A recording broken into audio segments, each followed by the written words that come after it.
جس طرح martial art کی ہسٹری کو بدل دیا گیا، جس طرح مارشل آرٹ کی حقیقت افسانوں میں کھو گئی، زمانوں میں کھو گئی، اسی طرح بدھا کے اوپر کچھ سال پہلے میں نے اپنی ریسرچ پیش کی تھی۔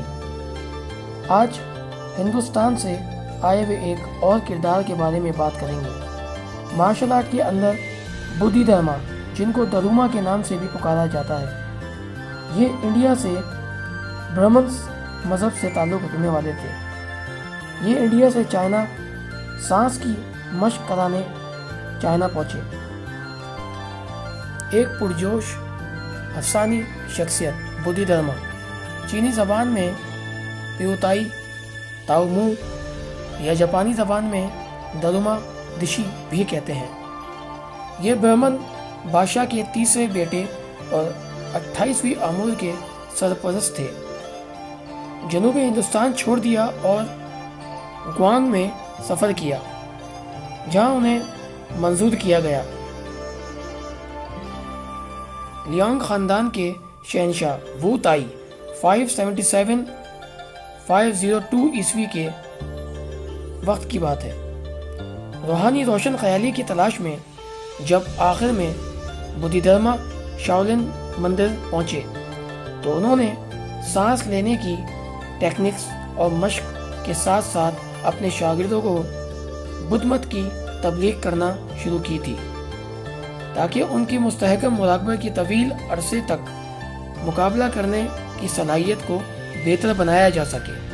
خیال کیا جاتا ہے کہ اس طرح کی تربیت اور مشقیں جدید مارشل آرٹ کی بنیاد بنی تھی، اور اس کی بدھ مت کی تعلیمات نے بدھ فلسفہ ایک نئے اسکول کی بنیاد کے مطابق رکھی تھی، جس کو چین میں کیان اور جاپان میں زین کہا جاتا تھا۔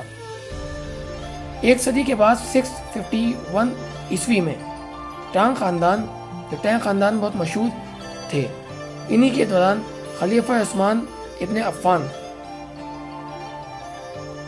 متوقع 656 سے 644 عیسوی کے ذریعے چین سے ایک دفعہ مدینے سے روانہ ہوئے، جس کی سربراہی سعد ابن وقاص رضی اللہ تعالیٰ عنہ نے کی تھی۔ حضرت سعد رضی اللہ تعالیٰ عنہ انتہائی بہادر جنگجو اور کمانڈر میں سے ایک تھے۔ وہ اسلام کی دفاع میں سب سے پہلے تیر چلانے والے تھے۔ ایک بہترین تیر انداز تھے جو کبھی بھی اپنا نشانہ نہیں کھوتے تھے، اور اپنی بہادری اور سخاوت کے لیے مشہور تھے۔ حضرت سعد رضی اللہ تعالیٰ عنہ کے چین کے سفر سے قبل اس نے بہت سی لڑائیوں میں انہوں نے حصہ لیا، جیسے حضرت علی ابن ابی طالب۔ حضرت علی رضی اللہ تعالیٰ عنہ ایک بہت ہنرمند تلوار باز تھے۔ آپ صلی اللہ علیہ وسلم نے حضرت علی کو ذوالفقار سے نوازا تھا، اور کوئی بھی جوان سورما حضرت علی رضی اللہ تعالیٰ عنہ کے مقابل نہیں ہو سکتا تھا۔ حضرت علی رضی اللہ تعالیٰ عنہ نے اپنی جوش مندانہ لڑائی کی مہارت میں غیر معمولی بہادری کا مظاہرہ کیا، اور اس کی حیرت انگیز تلوار نے انہیں اسد اللہ شیر خدا نام دیا تھا۔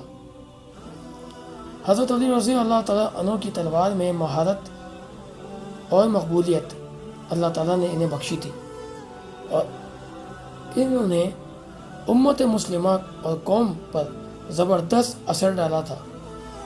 مراکش کے مرکز سے لے کر شمال مغربی چین تک، جہاں ابتدائی مسلمان چھڑی کی لڑائی کی مہارت اور فن رکھتے تھے، وہاں کوریوگرافی کی جس کا نام علی کی اسٹک تھا۔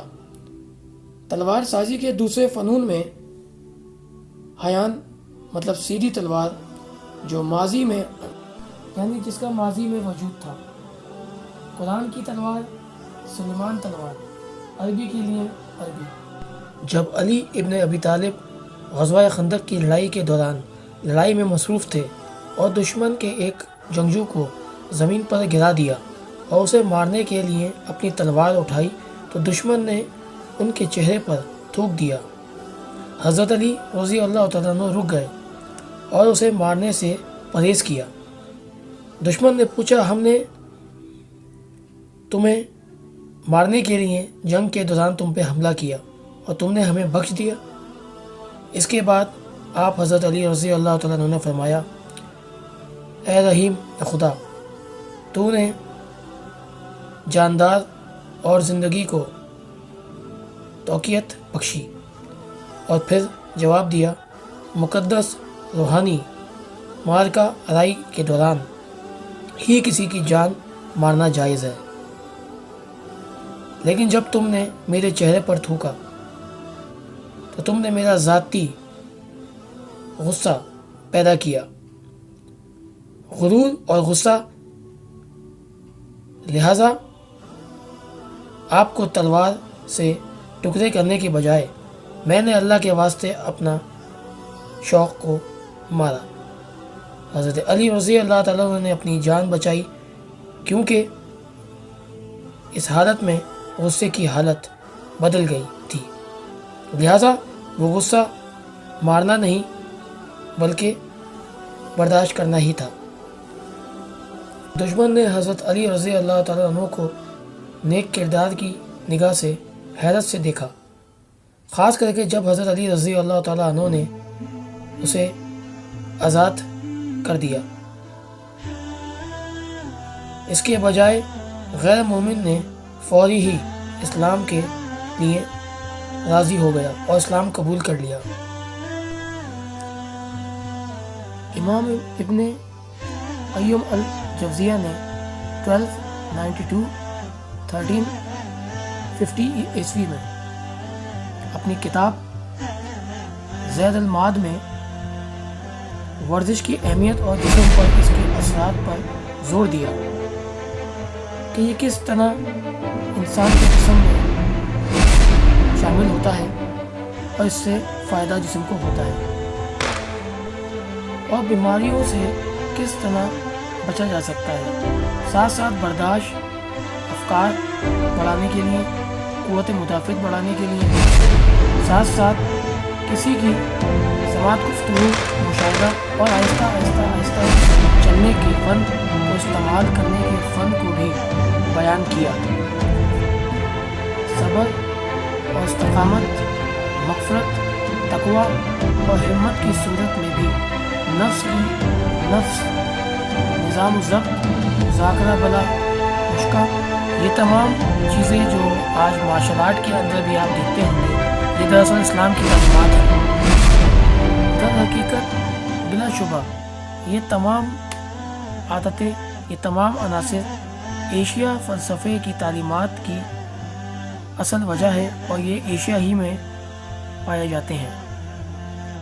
8ویں صدی عیسوی کے دوران سن ژاؤ، یہ بہت مشہور ایک فلسفیکل چائنیز ٹرم ہے جس کا جز ہے classic art of war. Art of war کو جاپانی سامورائی اپنی وفاداری کے لیے بھی اور اپنی شدت کو بڑھانے کے لیے بھی استعمال کرتے ہیں، جو اصل میں بوکن نامی تربیت تلواروں کی تبدیلی میں بھی استعمال ہوتی ہے۔ بوکن یعنی تلوار کا لکڑی نما ایک انداز، یعنی لکڑی سے استعمال کرنا تلوار کو، بوکن اسے کہتے ہیں۔ یہی طرز عمل جو میں نے ابھی آپ کو اسلام کے حوالے سے بتایا، یہ وہی عمل ہے جو پرانے زمانے کے سامورائی سیکھا کرتے تھے اور تلوار کی بیس پہ ہی سیکھا کرتے تھے، جسے آگے جا کے سامورائی کے نام سے بھی جانا گیا، جسے آگے جا کے ننجٹسو اور ننجا کے نام سے بھی پہچانا گیا۔ توازن سیکھنے کی بنیاد پر جاپانیوں نے اسے اپنی زندگی میں علمی اعتبار سے لاگو کیا تھا کہ اصلی بلیڈ سے تلوار کی مشق کو سیکھا جائے، اور اسی کے بعد سے تلواروں کی مضبوطی اور تیز دھار ہونا لازم قرار دیا گیا، اور اس فلسفی کو زندہ رکھنے کے لیے اور یاد رکھنے کے لیے انہوں نے اپنے توازن اور اپنی ٹریننگ کے پیٹرن کے اندر ان چیزوں کو شامل کیا۔ صدیوں سے ان کے ماسٹروں کے ذریعے خصوصی رسمی رسومات جو جاپانی تلوار سازی کے دوران بھی انجام دی گئی۔ تاکوان، جو پہلے زین کو تلواروں کی نفسیات پر لاگو کیا گیا تھا، چین میں تاہم ہر عمر کے ہزاروں مارشل آرٹسٹ کے ماہرین مقامی پارک میں اپنی روزمرہ کے معمول کا آغاز تائی چی چوان کے سیشن سے کرتے ہیں۔ تائی چی چوان، جو آج تائی چی کا ایک مقبول اسٹائل دنیا بھر میں مانا جاتا ہے، اور اس کے ساتھ پاکوا۔ پاکوا کے بعد داخلی طرزوں میں سب سے زیادہ مشہور طرز پاکوا ہے۔ اس طرز نے کئی دہائیوں سے اپنی ہلکی حرکت اور دماغ کو پرسکون وزن کی وجہ سے اپنی طرف راغب کیا ہے۔ اس کا بنیادی حملہ اور روکنے کے خلاف مزاحمت کرنا، آنے والی قوت اس کے مخالف اپنے خلاف کرنا ہے۔ اسلام میں موجود روحانی فریم ورک کی کامیابی سے چینی مسلمانوں نے بہت فائدہ اٹھایا، جن کی کامیابیاں کئی صدیوں سے عروج پر تھیں۔ انہوں نے مارشل آرٹ میں اپنی مہارت اور اپنی علمی کامیابی کی ایک عمدہ مثال اپنے پیچھے چھوڑ کر ایک تاریخ لکھ کر تخلیق کی تھی، اور کنگ فو کے اصلی احکامات پر عمل پیرا اور سیکھنے سکھانے کے عمل کو بہت سے مسلمانوں اور غیر مسلمانوں تک پہنچایا تھا، تاکہ ہر شخص اپنی روح اور اپنے نفس پہ بخوبی قابو پا سکے۔ نفس کے دروازے کھول دیے جاتے ہیں جب مارشل آرٹ اور دین آپس میں مل جاتے ہیں۔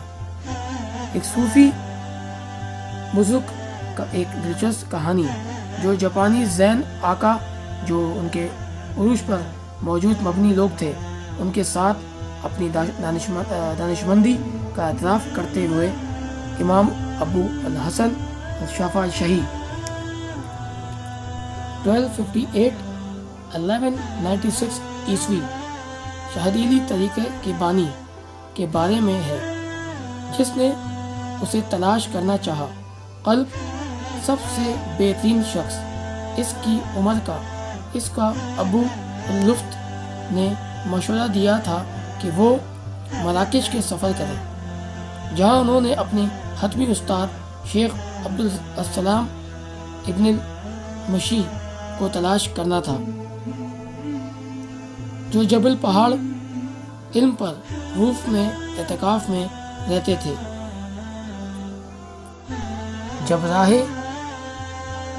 شاذلی نے پہلی بار اپنے ماسٹر ابن مشیش سے ملاقات کی تو اس نے اسے غسل یا اس سے زیادہ وضو کرنے کو کہا، اور جب اس نے ایسا کیا تو ماسٹر ابن مشیش نے اسے دوبارہ غسل کرنے کو کہا۔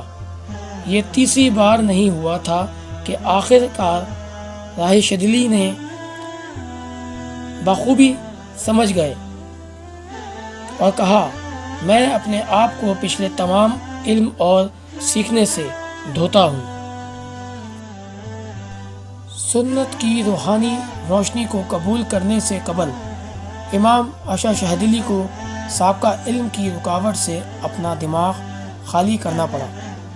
اس طرح حکمت کی مثال ایک ایسے عالم دین نے دی تھی جو ایک ذہین استاد کے ذریعے یہ ماسٹر ہدایت کی خواہش میں رہتے تھے، اسی لیے ان کے طالب علم کو بھی ہدایت ملی۔ میں اس قسط کے اندر اپنی آدھی بات کو چھوڑتے ہوئے چوتھے پارٹ میں اسی ماسٹر کا اور طالب علم کا واقعہ بیان کرتے ہوئے بات کو آگے لے کے چلوں گا، اور میرا مقصد صرف یہی ہے کہ میں ثبوت ڈیٹیل کے ساتھ لوگوں کو دوں، تاکہ جو لوگ مجھ سے ثبوت اور ڈیٹیل مانگنے کے لیے سوالات کرتے ہیں، وہ آج کے بعد مارشل آرٹ کی ہسٹری پہ کم از کم اپنے آباء و اجداد کی یاد کبھی نہ بھولیں گے، ہمیشہ یاد رکھیں گے، کیونکہ آج جو میں یہ ویڈیو بنا کر پیش کر رہا ہوں، یقیناً یہ یا تو ذہنوں کو کھولے گا یا پھر انفارمیشن سے آپ کو مالا مال کر دے گا۔ ہمارا مقصد صرف اللہ اور اس کی اطاعت کرنے کے لیے، اس کے نبی کی اطاعت کرنے کے لیے اپنے آپ کو بہتر بنانا ہے۔ امید کرتا ہوں ہم اپنے اگلے پارٹ کے اندر اسی بات کو آگے بتاتے ہوئے آپ کو مزید انفارمیشن دیں گے۔